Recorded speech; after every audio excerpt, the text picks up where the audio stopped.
everybody. Welcome to session 3 of our differentiation professional development. We are going to jump right in today. This session is focused on leveled questions. This is one that's a little bit different. It kind of goes between differentiating the process of how we do things, sometimes a little bit with the product. But we're going to look at this in terms of math and how questioning fits in with math. We know we all ask plenty of questions during a math class, so that should be nothing new to us. So hopefully this is just a structure that you may find fits for you, and if not, just like we've talked about in each session of this professional development, the differentiation is simply the mindset that I'm going to do something different for kids that are at different readiness levels. So if this one doesn't fit for you right now, that's fine. And we will look at other strategies each week as we go through this PD. So let's jump right in here today. We have now finished our first 2 sessions, and now we are jumping up to our third session here today. Our next session is scheduled for February 9th. Right now that's scheduled for face-to-face. If anything changes with that, I'll be sure to let you know. And then you can see the rest of our dates there as it carries us through the spring. Just a general reminder, this is blended professional development, which means that I'm trusting that you're watching this, you're taking notes, you're doing the things that you would normally do if we were in a face-to-face environment. So be sure to set aside time for this, otherwise it ends up kind of building up on us in the same way that for kids, homework and tasks and projects can build up for them. So set yourself aside time and let people know, hey, this is my PD time, just like if I was going to the county office or going to a workshop. It is, if you're going to be able to retain this, it's key that you apply it to what you're doing. So even though, like anything, the first time we do it, sometimes things are clunky and they may not go off the way we think, or we think that they should. That application piece is huge in terms of retention. We're trusting that we are all learning, that we're sharing as we go through this, and that when something doesn't make sense or doesn't work, then you let me know, you let one another know, and we try to navigate through that together. So let's look in general, with leveled questions. We're going to look at the theme for this K through 12. We're going to be looking at how the concept of the unknown or variables build, because we know that's a concept that begins as early as kindergarten, probably pre-K really, in terms of what don't I know from a set, and then how does that build all the way up through our high school math. So we're going to use that same example, but remember, you could be applying these leveling of question strategies to any math content. In general, what is leveling questions in terms of differentiation, that is? And it's basically adjusting the questions that we're going to ask to certain students based upon their readiness. So we've all been in situations where somebody uses a vocabulary term we're not comfortable with or we don't know very well, and that, even as an adult, can be very disconcerting. That can put us back and say, am I supposed to know what that is? What does this word really mean? So as kids, they're getting new vocabulary all the time. Their language is developing at a much more rapid pace than ours, and so the readiness levels of kids comes at very different rates, and that's no surprise to you, I'm sure. Generally, leveling is useful in small groups, usually in homogeneous groups. So kids that are at a similar readiness level, you're going to see in some of the activities, we'll start with large group activities that might be heterogeneously mixed, and then we would break out into smaller groups where it would be more homogeneous. You may be very familiar with depth of knowledge. These are some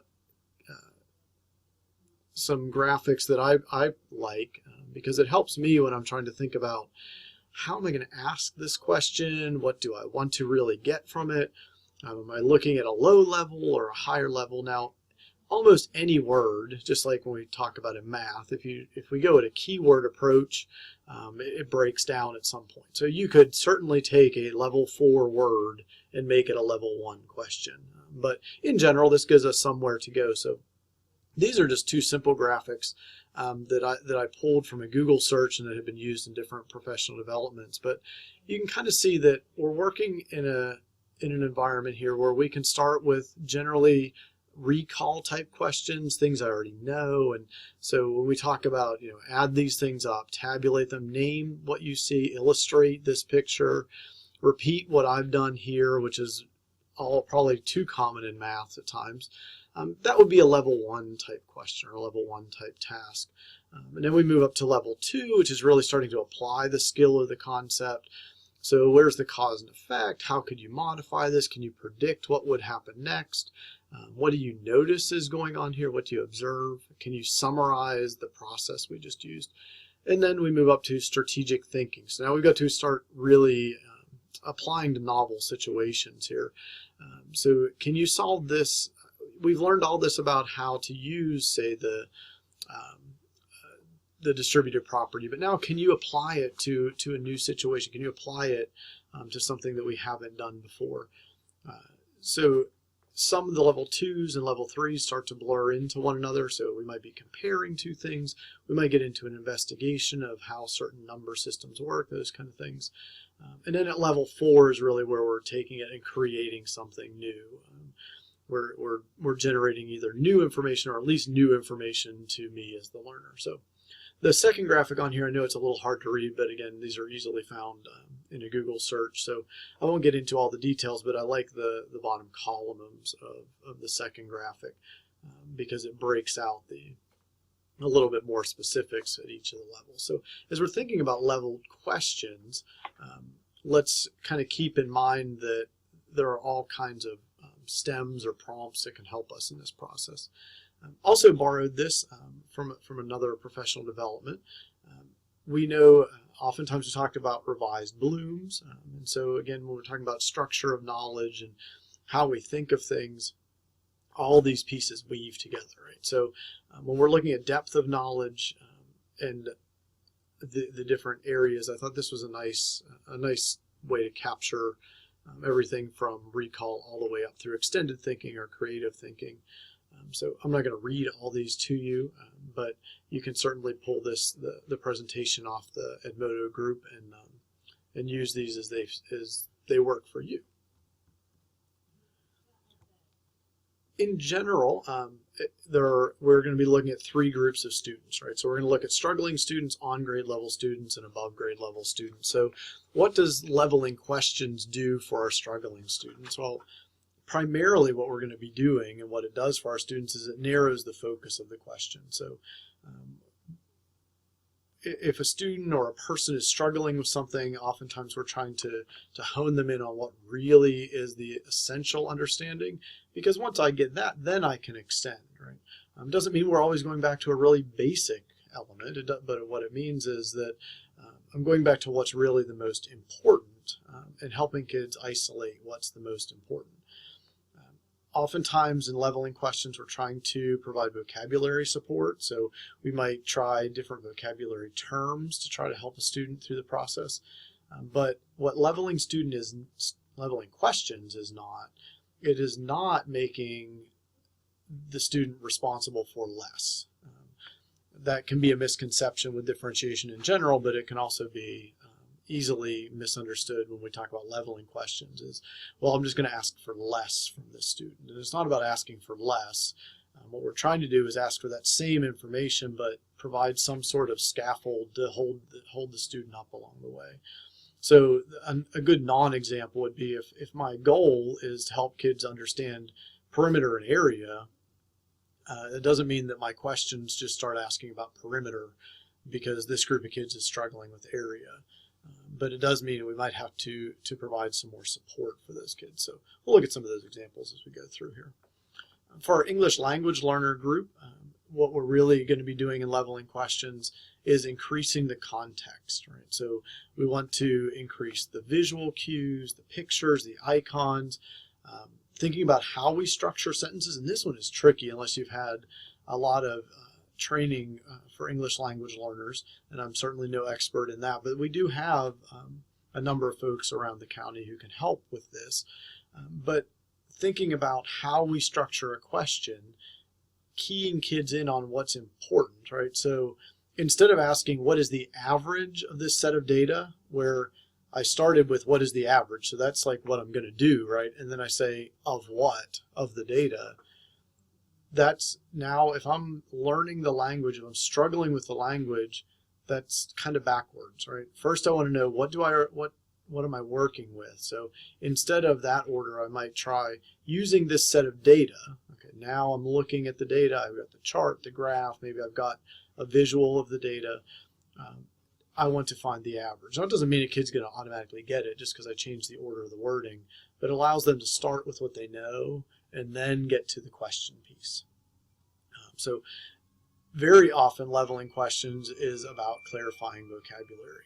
So helping English language learners understand, we know math vocabulary is tricky for kids who are not English language learners. So a lot of times we're going to look at alternative terms. So if I'm talking about the sum of something, I might want to talk about in addition or putting things together. We're trying to give some sort of visual, something I can see, because I can't really see sum. In fact, I might confuse SUM with SOME, right? So if I'm learning the language, that gets even more tricky. So with our ELL kids, we want to make sure that we're increasing context for them. And what does leveling questions do for our gifted or our high achieving kids? Oftentimes we know that our gifted kids, they may not automatically know how to do the math or whatever the content is, but they can pick it up much more quickly. And so a general statement about gifted kids is that the number of repetitions it takes for them to learn something is far fewer than a student who is not gifted in that area, right? So if we're talking about math, a kid who is gifted in math, they may already know some of the answers to the questions we're about to ask. So we want to decrease the structure for them in our questions, right? We want to think about questions like, how many different ways could you solve this? Can you come at this problem from a different angle? What would happen if kind of scenarios? So if we're doing that area and perimeter, what would happen if the fence was up against a building instead of having to have 4 sides? It could still be rectangular, but maybe it only needs 3 sides. Can you debate both sides of an issue? Can you find out where somebody made an error in a problem? So all these are good question stems just to get us thinking when we're posing questions to students who already know the material or who are going to get it very quickly. If I ask somebody for 3 ways, that's going to take more mental capacity from them and take a little bit more time for them and be time well spent. So we think about those as we're thinking about leveling questions. The general steps, we're going to start with a whole class topic, and we're going to walk through these with our variable examples here in just a moment. We're going to start with the whole class topic, which would be the on-grade level standard. And so, for example, here, if we were doing addition, that might be 6 and some more makes 10, right? Then we might open up the question a little bit. So we might say, well, John has 6 puppies. He wants to have 10 puppies. How many more puppies does he need to buy? So now we've added a little bit of context to it. So for some kids, that may be a little bit easier. For them, because some kids, that might make it a little harder. Then we might narrow the question down. So how could we represent this? This might be using 2-color counters or unifix cubes. So you got the 6 plus something is going to give me the 10. So I can see the 4 more that I would need there. And finally, in leveling questions, I might add context to the language. So again, especially for an English language learner, I might add a picture. This is a very simplified example, right? But the same statement that you see in 2 is in 4, but all of a sudden that picture gives me something to think about. 6 puppies, okay? So even if I'm struggling with the language, I probably know the digit 6 and then the puppies. So now I can picture that. I can represent that. And maybe there's even a $sign after the word buy. So we're trying to increase the context for kids as best we can without making it overwhelming for them. So let's jump into our examples here. And so let's start with kindergarten through 2nd grade. And this task is titled, What's Missing? And so folks who have taught kindergarten, 1st, 2nd grade for a long time, I'm sure you've done many activities where you may take a group of chips or counters or the little plastic monkeys or the bears, and you show the kids how many there are. Then you cover up some of them with a cup, and you say, well, how many are under the cup? And for those of us who teach upper grades, all of a sudden you say, well, that's easy. Well, not for a kindergartner or a first grader, right? That whole hidden piece is one of those milestones along the way as we learn our math. So in general, that's kind of what we're doing in this task. So we're showing kids we've got a number of tokens, a number of chips, a number of bears, whatever they happen to be. We're going to put them into a bag so they can't see. We're going to pull some of them out of the bag. In this case, let's say we pull 6 of them out of the bag. And say how many are missing, like how many are still in the bag, and then we're going to go back and forth with that multiple times. So some of the examples here for our different levels of kids, and here's that task, right? So once we've done this with the bags, I pull out my 6 and I say, okay, so I have 6 here. We know we started with 10. You see how this goes back to the puppy question we had on the earlier one. What would that number sentence look like? And for some kids, they're going to be ready to go to the abstract. A 6 plus something gives me 10. Some kids might want to draw it out. We're going to introduce some vocabulary here, maybe reintroduce the vocabulary of add-ins and sums. And we're going to talk about, well, how would I find out? Well, some kids are going to know. They're going to be able to picture in their head, well, if you have 6 here, there must be 4 in the bag. Other kids are going to need to look in the bag and take them out. So although we say this as one thing, you would certainly, depending on your group of kids, do this multiple times. We're going to turn this over to kids in a second, so we want to make sure they know what they're doing in the task. But once they're comfortable, we're going to go into pairs. We're going to give them their chips or their bears in a bag, and you can decide as the teacher, do you give everybody the same number of bears or chips or whatever's going in the bag, or does everybody get different ones, because they're going to write their number sentences. We're going to then come back together. We're going to share them out. We'll look at the recording sheet here in a second. Remembering that our above grade level task or sets of questions in this case are going to be the triangle, our on grade level, the square, and below grade level, the circle. So this would be the square, right? So this one is the on grade level. So the on grade level questions, we're giving them the open number sentences. We're asking them to draw it out. Then we're giving some without the structure. Some kids are only going to be able to do the top. Some are going to be able to go to the bottom. So, oops, I put the square in here twice, sorry. So let me see the third. Okay, so here's the circle, and we'll go grab the triangle here in a second. But so you can see the difference for our struggling kids would be that they have the drawing there, right? So I apologize for pulling up the file here, but that's the reality of life. So let me grab the triangle task here. That is going to be here, I think. Let's see if we can pull up that file. Here we go. So this would be the what's missing for our higher kids. So if you remember, the on grade level was simply the number sentences. The below grade level gave them the drawing. The above grade level, we're going to provide them with the chips to find the answers if they need them, but we're embedding it with a lot more content, a lot more reading in there. So varying the tasks slightly, although each one still is, notice again, these are all still on grade level. We're not differentiating the content here. We're just differentiating the process, and we're differentiating the questioning, right? And then we might want to have some anchor activities for our kids when they're done, because some groups may get done before others. And then we want them to share back with us how they felt about this task. So they're going to rate themselves as, really smiley, kind of smiley, or still not sure about this task. So let's build up, right? So variable, that's the beginning, the K2 element of variables, and how we might level that with questioning. And again, apply these strategies to whatever content we want. But let's move this up now to word variables or unknowns. Sometimes we debate, when do we call it a variable, when do we call it an unknown? We're not going to get into that here. But there are times when it really is just an unknown. So at this point, now we're going to introduce kids to an equation with variables. They're going to start to recognize or learn that letters can represent numbers. And sometimes we know what that is, and sometimes we don't.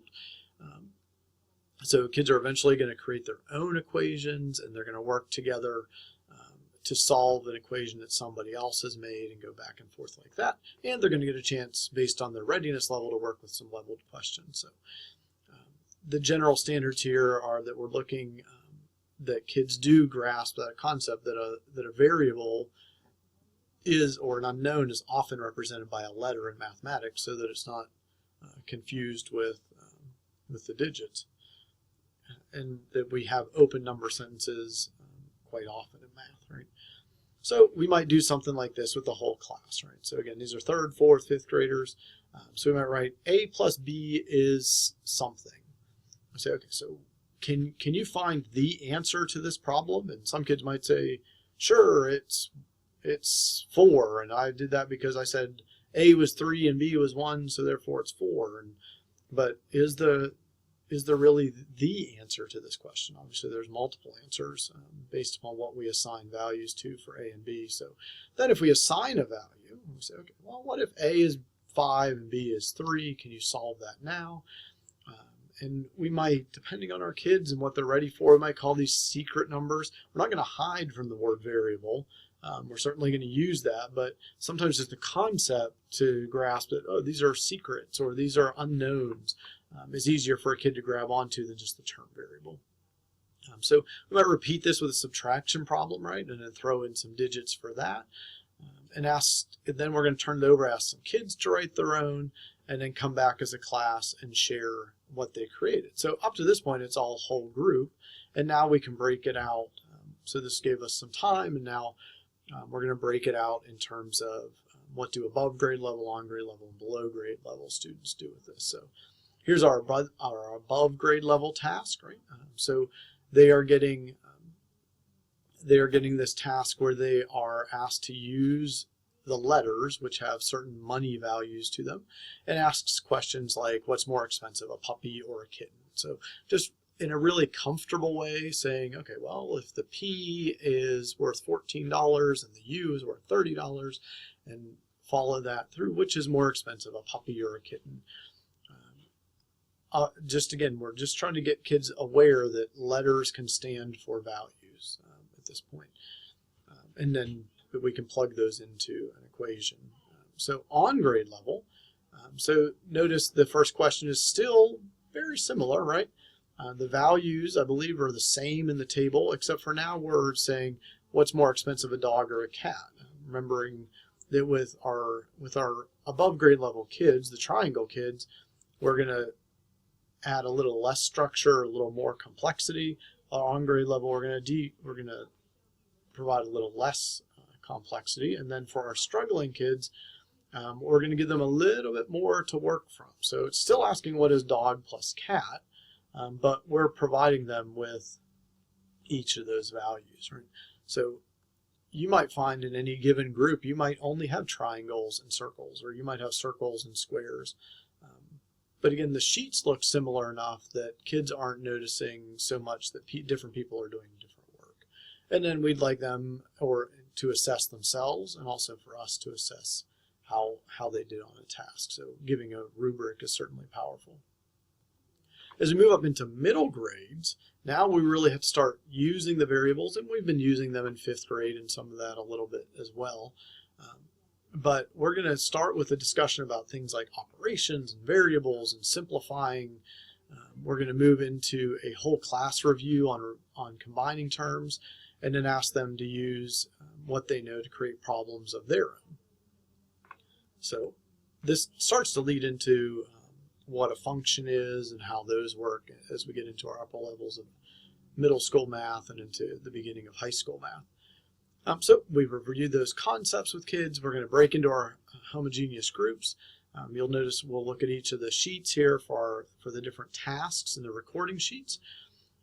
And then we also have developing a I have, who has game for kids, so if they finish theirs, they have something to do when they're done. So discovery task A is right here. I know that's a little hard to see there on the screen.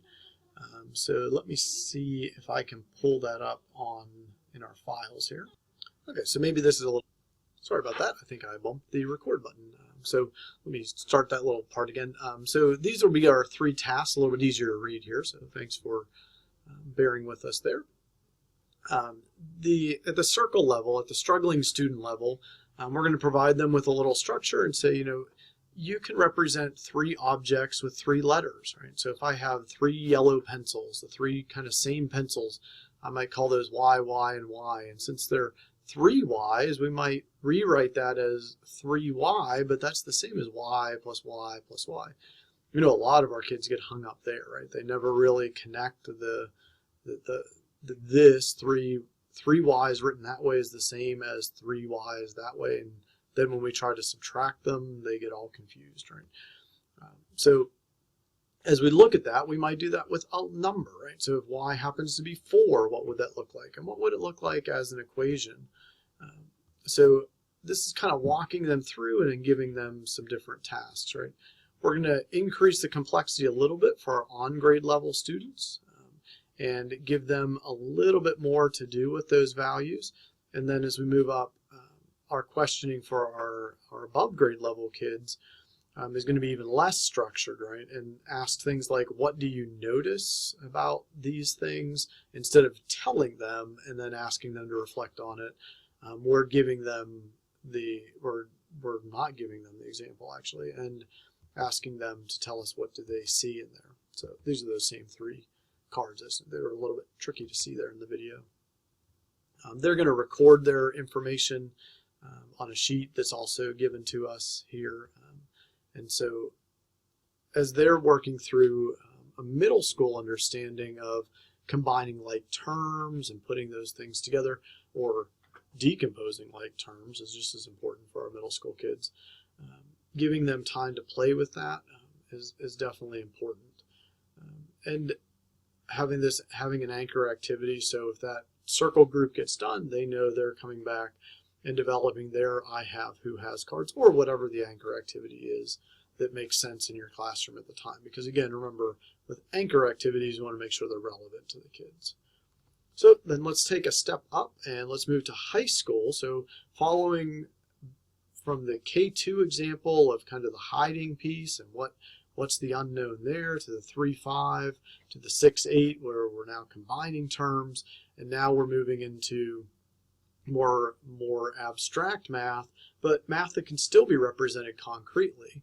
So we're going to look at using algebra tiles here and building up to an understanding of using the distributive property, which is often referred to as FOIL, to multiply binomials and work through those. So let's look at these. So the whole class activity is looking at how the distributive, well, we're going to start with a review, make sure we understand how to multiply 2 of each of those things, 2 groups of 3x squareds and 2 groups of a minus 4x and 2 groups of 5, and that we remember how to use the distributive property there. We're going to make sure we're working from concrete to representational and then to abstract as we go through this for all of our kids, so they make sure they have something to go back to and can actually picture what 3x squareds actually looks like. And ultimately, we want them to be able to multiply binomials such as those. When it comes to multiplying binomials, the whole class piece is that we want to start with algebra tiles. And so there's 2 examples there. NCTM on their Illumination site has a resource. The Glencoe virtual manipulatives are nice. There are probably algebra tiles in all of our middle schools. I would think somewhere in all of our middle schools there are algebra tiles. If not, contact me. I think we have some here. And they're certainly powerful for our kids in middle and high school, and sometimes overlooked as a piece that can really help our kids make sense of what's going on. So let's go look at virtual manipulatives from Glencoe. So here on the Glencoe site, we can grab our algebra tiles. We can take a look here at, this would be an x squared, right? This would be a minus x squared. Here's an x, a positive x, or a negative x. And then we have our units, right? So we have all these different options, right? So, oops, I didn't want to draw a line. Let me grab onto this and throw that down here in the trash. Grab all that. I think I could probably grab all these at once. But so if you haven't used algebra tiles before, this is a good chance to kind of get introduced to them, but I will also say there's certainly a lot more to algebra tiles than what we'll be able to do right here. So we are going to, or I want to go back and look at our original problem here, was we want to do x minus 3 times 2x plus 1. So we want to do x minus 3. So let me grab my little text tool here. So maybe I can do x minus 3 times 2, oops, is it 2x plus, was it 1? Let's just say that, and if it's a little different, it'll just look a little different on the other slide, and that's okay. So let's think, okay, so I want x, right, a positive x, right, so I'm going to put my positive x on one side here. Oops, drag it down just a little bit. And I want a minus 3, so I'm going to need a minus 1, a minus 1, and a minus 1. And then I want two x's. I'll just grab the wrong one there. I want two x's across the top here. Spin that bad boy around so he'll fit on that axis. Sorry, he's a little bit offline there.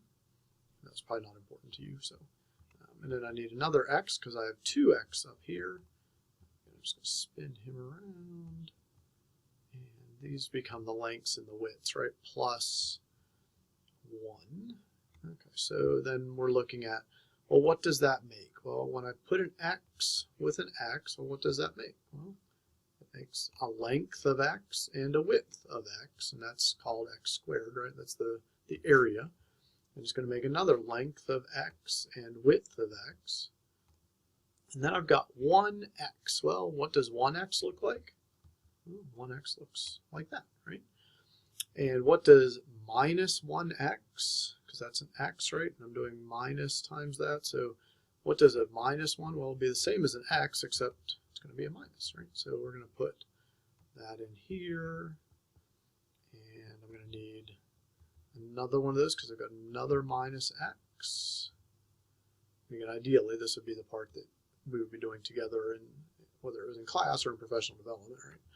So I apologize for having to watch me build all this, but just in case this happens to be the first time for anybody, and it probably is not, but so let me grab 3 more because I'm going to need 3 more of these.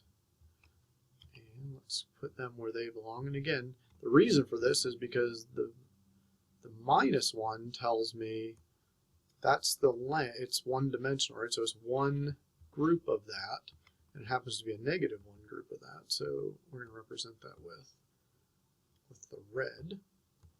And so when we multiply all this out, and I'm not quite done, right?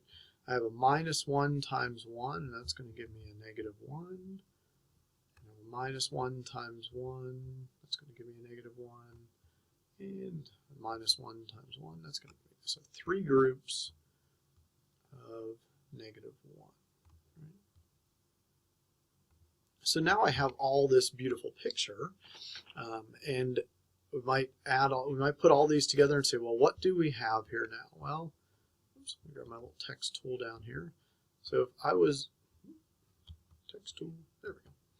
So I now have 2 of those x squareds, right? Well, I have 2 of the, I'm not going to put you through me getting to all the little pieces and parts. I have 2 of the x squareds, right? 1, 2. I have 1, 2, 3, 4, 5, 6 of the negative x's, and I have 1 positive x. Now, hopefully at this point our kids would understand that a positive x and a negative x can go together, and those become a 0 pair, right? So in the same way a positive 1 and a negative 1 come together to be a 0 pair, these two are going to be a negative pair and end up being 0. So what do I have left? Well, I have 2x squared plus, or sorry, 2x squared minus 5x minus 3. And that hopefully is a visual representation for kids of what we have. It also gives us a chance to combine unlike terms, right, to make 0 pairs, do all those little pieces that we have to do. This is not a one-time event for kids by any stretch, right? But it gives us a chance to explain where is the x squared and where does that come from? Where did minus x come from? And all those pieces. Why did we put those opposites together? So all good questions, all right in the standards, right? And things that kids struggle with. When's it positive? When's it negative? All those kind of things. then we're going to have our heterogeneous group simplify using their algebra tiles or using a website like this to simplify something like 2x minus 5 and x plus 3. So we're watching them in that process. Then we're going to move into a less structured piece. So we're moving from the concrete of the algebra tiles to the representational, or more representational, of using the vertical multiplication method. So we would take our x minus 3 and our 2x plus 1, the same question, right? And we would multiply those two values together.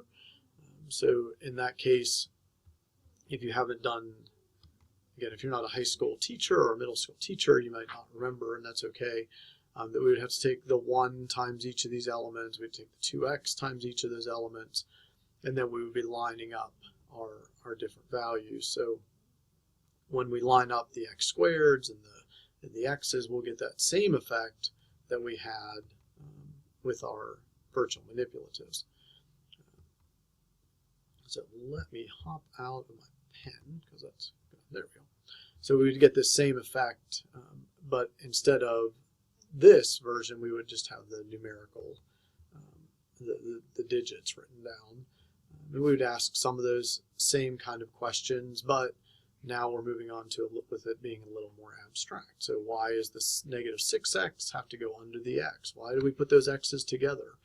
And oh, that still makes that minus 5x that we had in our last problem. And then we'll have them simplify a couple more. We want to connect the concrete that we started with, the vertical, and ultimately we're going to move to a way to remember that. It may or may not be FOIL. FOIL kind of breaks down a little bit over time and kids forget what it really means. But if you're going to use FOIL, it's really important that that we explain or that we show kids you have been using FOIL anytime you decomposed or used the distributive property all the way back in elementary school. So when you did 12 times 34 and said, well, that's 10 times 10, or sorry, I should say 10 times 30, my bad.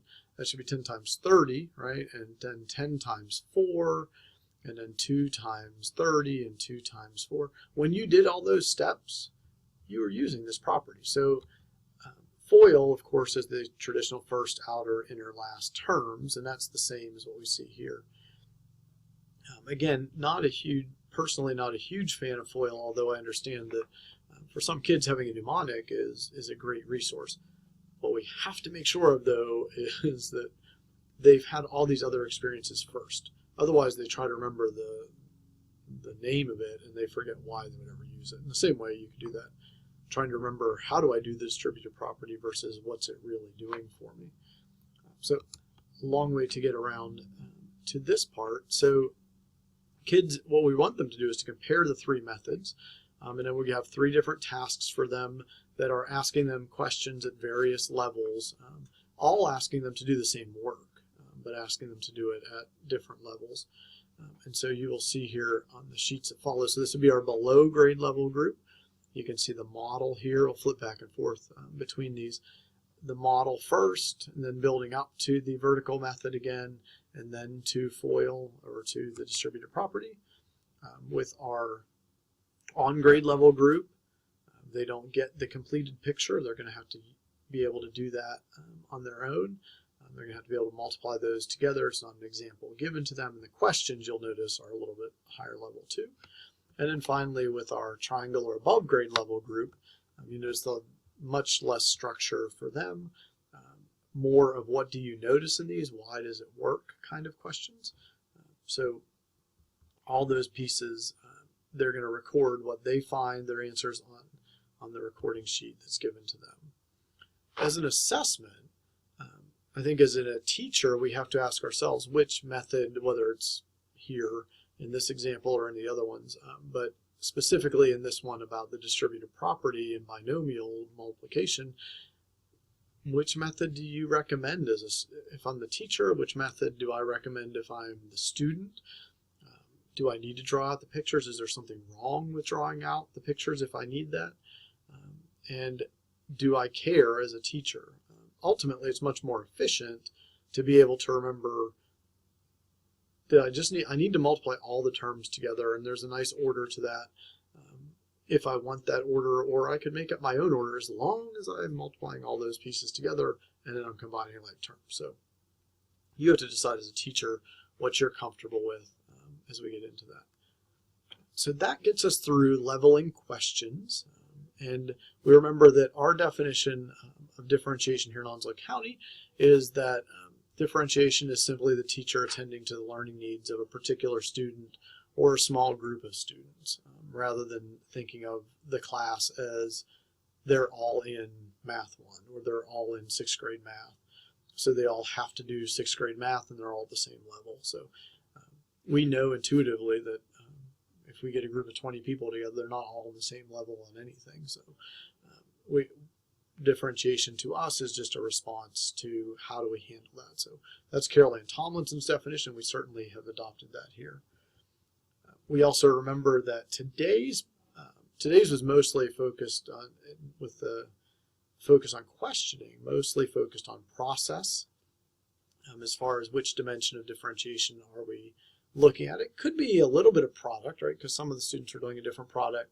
But this, with leveling questions, the content is constant, right? The learning environment didn't change very much depending on which group I'm in, but the process of how I was going to get there did. So you can see this is an example there in that upper right corner.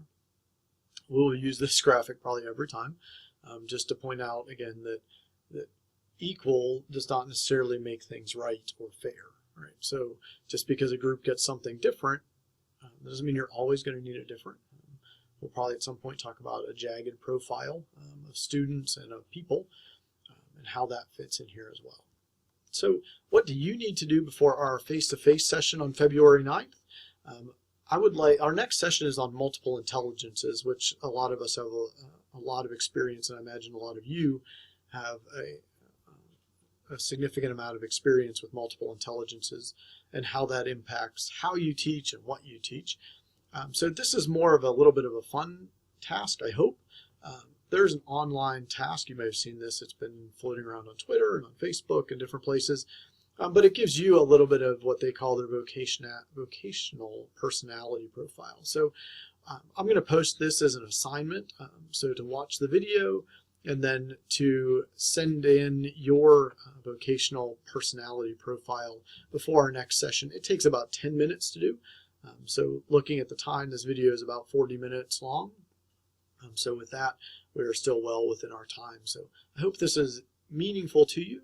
I know that questioning is a little bit fuzzier than, say, tiering was in the last session, but let me know how I can help, and we look forward to seeing you on February 9th for our session on multiple intelligences.